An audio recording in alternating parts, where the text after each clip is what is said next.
कृत्य आहे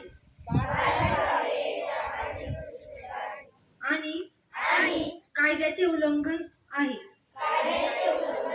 ज्यामुळे मुलींचे शिक्षण, संरक्षण, आरोग्य आणि विकास त्यांचे स्वप्नपूर्ती मध्ये अडथळे येतात. म्हणून मी प्रतिज्ञा घेते की मी बालविवाह विरुद्ध सर्वतोपरी प्रयत्न करेन. मी सदैव सुनिश्चित करते की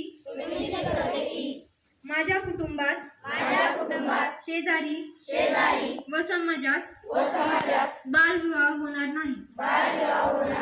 बालविवाहाच्या कोणत्याही प्रयत्नाची तक्रार मी पंचायत आणि सरकारी अधिकारी यांना करेल. सर्व मुलांच्या शिक्षण आणि सुरक्षिततेमध्ये मी माझा आवाज उठवेन आणि मी बालविवाह